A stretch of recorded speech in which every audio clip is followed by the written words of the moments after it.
What's going on, everybody? It's your boy C-Zar, and in this video, I would like to discuss the current status of the crypto markets, the emotional status of the crypto economy, as it were. And who am I to give this input? What kind of value does my input have? I don't know, but I have been in crypto since 2015. I did buy Bitcoin, my very first Bitcoins, at $258 a pop. That's my experience in the markets, or at least that was my first experience with Bitcoin. I'll never forget. And I've basically been obsessed with crypto ever since, right? I've had this YouTube channel now for 3 years, and I've been trying to hone my skills. I made a lot of mistakes along the way. I did not hold my Bitcoins that I bought at first. I should have. I wish I did. I'm sure I'm not the only person who has that story under their belt. But I've made a lot of mistakes that have cost me a lot of money. I have had great success in crypto, and I've made a lot of money because of it, right?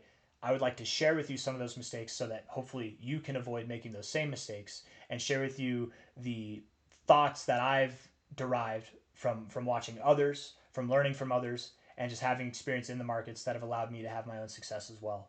If that sounds good to you, hit the like button, subscribe, and let's get into this, okay? I don't want to spend too much time talking about this. If we're looking at this here, the first thing that I'd like to talk about is the Bitcoin liquidation levels here, okay? This is on CoinGlass, right? CoinGlass.com, you go to the liquidation maps, right? Liquidation map, that's what it is. Bitcoin exchange liquidation map. If we're looking at the price of Bitcoin, okay, yesterday, I remember making a video yesterday and we were like right here, or maybe we were up even a little bit higher, but we were basically in the same general area, okay? And the total amount of shorts that were piled on were about 2 billion, or maybe even less than $2 billion, and the amount of longs were $4 billion, right? I think it was like less than $1.5 billion. At this point in time, there are more shorts piled on than there are longs, and we are basically in the same area that we were before.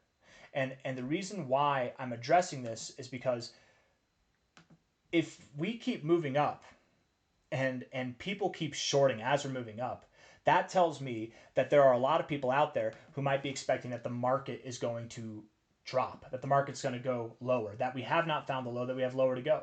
And I do wonder if the majority of you watching this are under the impression that Bitcoin's going to go below 115K or 113K, 112K, whatever that low was. It was like 111K, 111.9. Are we going to go below 100K? Right? I know that there are some gaps, some CME gaps down at 103K, 97K, 92K, and there are a lot of people. I've heard this more probably in the past couple of weeks than I have this whole cycle, debating, not even debating, stating that Bitcoin will not move higher until those gaps are filled. And I'm here to share my experience, right? This is a mistake that I made in the last bull cycle.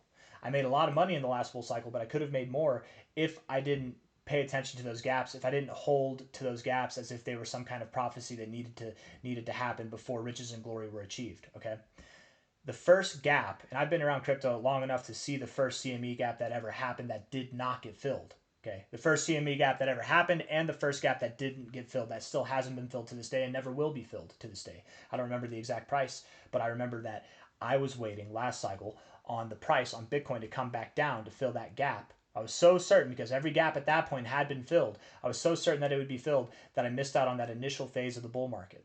And I did get in at, during the hype phase, I did get in at a good point, and I bought Dogecoin at a pretty low price, which fetched a pretty penny by the end of the cycle.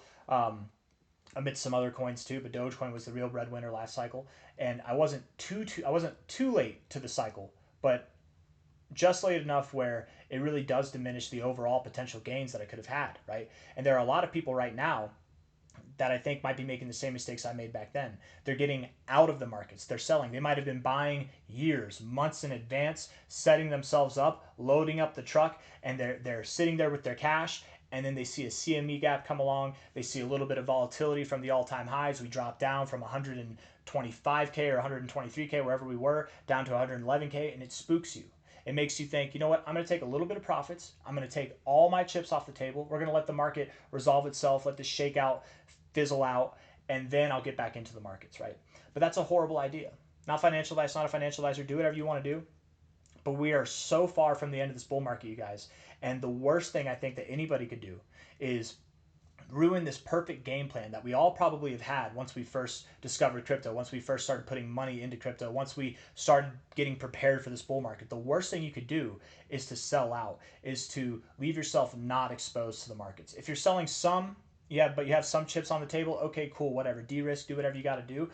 But at the same time, I don't see a reason why anybody shouldn't be balls to the wall, fully allocated into the markets right now.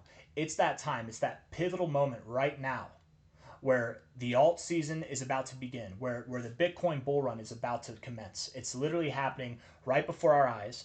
I do very much believe that the low is in. And again, this is a clear signal as to why that is, right? We are moving up. We're moving up. And yet the shorts are still piling on, right? They're at a higher rate than the longs are. What about the last 7 days? This probably hasn't updated, so I don't really trust this as much. But okay, yeah, there's still a ton of shorts. There are a lot of longs too.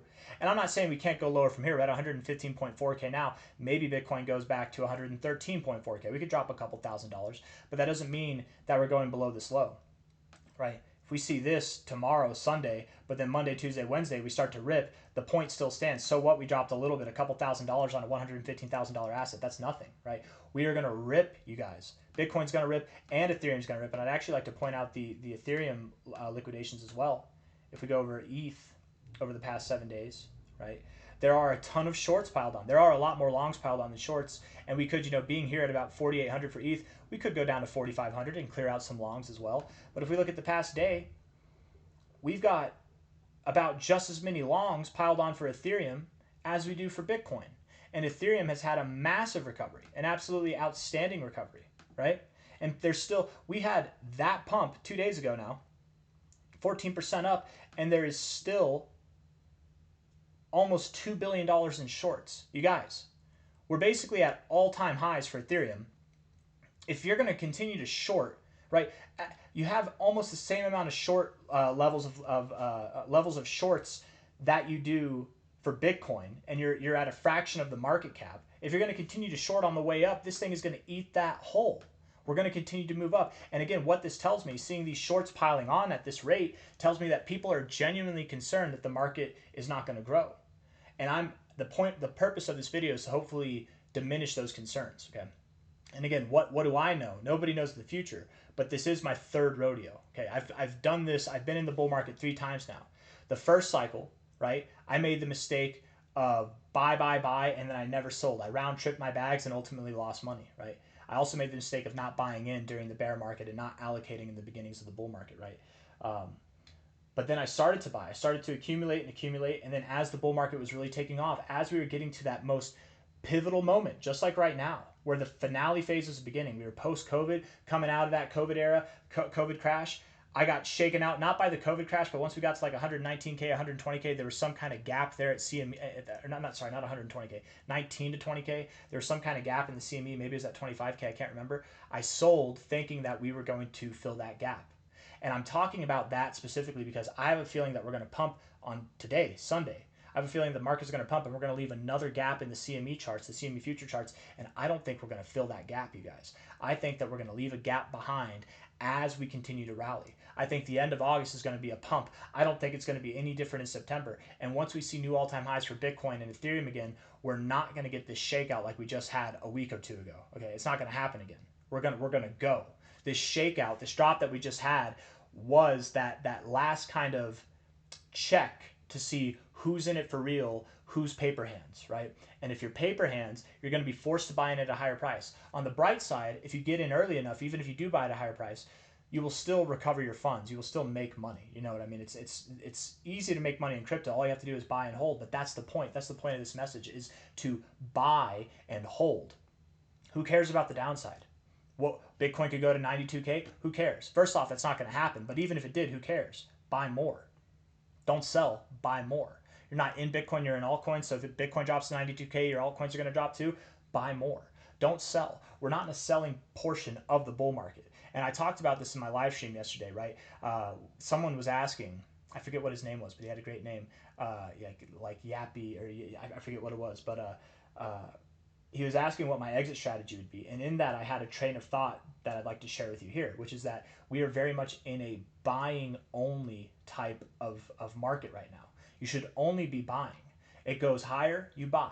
It goes lower, you buy. Ideally, you're buying the dips. You're not buying the rips, right? But no matter what, you're buy only. If you buy and it comes down, you buy more. If you don't have more to buy, you hold, because inevitably it's going to continue to grow, Okay, whenever we get to that point where it's time for, you know, the bull market's coming to an end, and we're about to hit the bear market, it's time to start selling. You do the same thing with that, but on the sell side, you sell. You don't buy back in, you sell. It's not this game that you play where you buy low, sell high, buy low, sell high throughout the whole bull market. No, it's buy all the way up. Well, maybe not all the way up, but for a good majority of it, we're still in that buying portion now where it's a risk on kind of environment. And then as we get to that risk off environment, you're only selling and taking profits. You're not selling to put back in at the lows and then selling the highs. You're not playing this game, right? Just like right now, you're not going to play the game if it comes down. If the price comes down, you're gonna sell the high and then buy the low, because odds are you're not going to time every low. Odds are not every CME gap gets filled. Odds are we are about to see the most explosive phase of the bull market begin right before our eyes, and it's going to happen probably this week. It's probably going to commence this week. I think it's already commenced, to be completely fair. With Ethereum doing what it's doing, breaking out of its 1.5 year long consolidation phase, with XRP seeing new all-time highs, with Bitcoin seeing new all-time highs. You got the top 3 cryptos doing very bullish things. Don't tell me that the bull market isn't beginning right now. We just haven't seen the altcoins come to life yet, and some of them are. But alt season and the Bitcoin bull run, it's all about to happen right before our eyes. I think going into the end of August, it's going to be bullish. We might see a little bit of a dip in the beginning of September, but then coming back into the end of September, we're going to be rallying throughout the rest of this year and even going into 2026. And the worst thing that you could do is sell now, right? The best thing you could do is just hold and buy more and wait. We've got months of bull market ahead of us. I don't have anything else that I want to say. I think I've got the message across. I hope you guys enjoyed the video. If you did, hit the like button, subscribe if you want to see more content like this. Thank you all for being here. I'll see you on the next one. Good luck, everybody.